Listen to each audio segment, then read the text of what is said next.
اعوذ باللہ من الشیطان الرجیم بسم اللہ الرحمن الرحیم۔ معزز خواتین و حضرات، عزیز طلبہ و طالبات، ڈیلی قرآن کلاس میں آپ سب کو خوش آمدید۔ امید کرتا ہوں آپ سب خیر و عافیت کے ساتھ ہوں گے۔ آج ہم پڑھیں گے سورۃ النساء، پارہ نمبر 5، آیت نمبر 119۔ لفظی ترجمہ سماعت کیجیے گا۔ وَلَا أُضِلَّنَّهُمْ، اور میں ضرور انہیں گمراہ کروں گا۔ وَلَا أُمَنِّيَنَّهُمْ، اور میں ضرور انہیں جھوٹی امیدوں میں رکھوں گا۔ وَلَا آمُرَنَّهُمْ، اور میں ضرور حکم دوں گا انہیں۔ فَلَا يُبَتِّكُنَّ، پس وہ ضرور چیریں گے آذَانَ الْأَنْعَامِ، جانوروں کے کان۔ وَلَا آمُرَنَّهُمْ، اور میں ضرور انہیں حکم دوں گا۔ فَلَا يُغَيِّرُنَّ، تو وہ ضرور بدل ڈالیں گے خلق اللہ، اللہ کی مخلوق کو۔ وَمَن يَتَّخِذْ، اور جو شخص بنا لے الشیطان، شیطان کو، ولیًا، دوست، من دون اللہ، اللہ کو چھوڑ کر، فقد خسرا، تو یقیناً اس نے نقصان اٹھایا، خسرانن، نقصان، مبینن، کھلا۔ اس آیت مبارکہ کا ربط آیات یہ ہے، اللہ رب العالمین نے گزشتہ آیات کے اندر شیطان کے پورے پروگرام سے بنی نوع انسان کو مطلع فرمایا۔ شیطان کیا چاہتا ہے، اس کے منصوبے کیا ہیں، اس کے ارادے کیا ہیں، اور اس کے کس قدر خطرناک عزائم ہیں۔ اللہ پاک نے انسانوں کو اس لیے مطلع فرمایا کہ وہ قبل از وقت شیطان کے پورے پروگرام سے آگاہ ہو جائیں اور اپنے آپ کو شیطان کا آلہ کار بننے سے بچائیں۔ ابھی ہم جو آیت مبارکہ پڑھنے والے ہیں، آیت نمبر 119، اس آیت کے اندر اللہ رب العالمین نے مزید وضاحت کے ساتھ شیطان کی باتوں سے اپنے بندوں کو آگاہ فرمایا۔ اب پہلے آپ یہ دو لفظ سمجھ لیں۔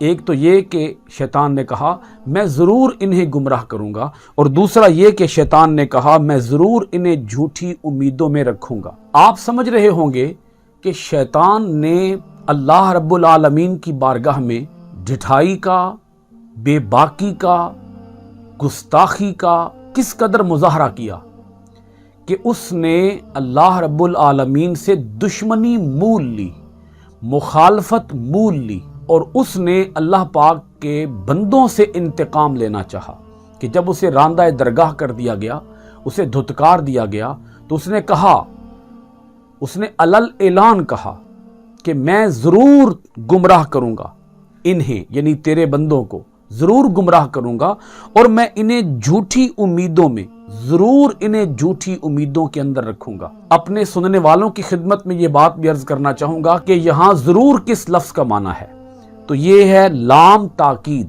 لام آتا ہے تاکید کے لیے، تو ایک تو اس کے اندر لام ہے جو مفتوح ہے، یعنی لام کے اوپر زبر ہے، اور دوسرا اس کے اندر نون ثقیلہ ہے۔ نون ثقیلہ ہوتی ہے شد والی نون، جس نون کے اوپر شد آ جائے آپ اسے نون مشدد کہہ لیں، شد والی نون، یہ بھی تاکید کا فائدہ دیتی ہے۔ اور عربی زبان کا یہ قاعدہ ہے کہ نون شد والی ایک تاکید کا نہیں بلکہ دو تاکیدوں کا فائدہ دیتی ہے۔ اس کا مطلب یہ ہے کہ شیطان نے 3 تاکیدوں کے ساتھ کہا کہ میں ضرور تیرے بندوں کو گمراہ کروں گا، اور میں ضرور انہیں جھوٹی امیدوں میں رکھوں گا۔ اب غور فرمائیں، ایک تو گمراہی ہے اور ایک جھوٹی امیدیں ہیں۔ شیطان کا کام ہے کہ وہ انسان کو گمراہ کرتا ہے، اس کی پوری کوشش ہے، وہ ایڑی چوٹی کا زور لگاتا ہے کہ میں انسان کو گمراہ کروں، کیونکہ اس نے اللہ تعالیٰ سے یہ پختہ وعدہ کیا کہ میں انہیں گمراہ کروں گا، تو وہ راہ راست سے بہکاتا ہے، پھسلاتا ہے، وہ ہزارہا تصویریں دکھاتا ہے انسان کو کہ جن تصویروں کو دیکھ کر انسان بہک جائے۔ حدیث پاک ہے، جس طرح خون انسان کی رگوں میں دوڑتا ہے، ایسے ہی شیطان انسان کی رگوں میں دوڑتا ہے۔ اس کی جو پہنچ ہے، اس کی جو دسترس ہے، وہ انسانی دماغ تک ہے۔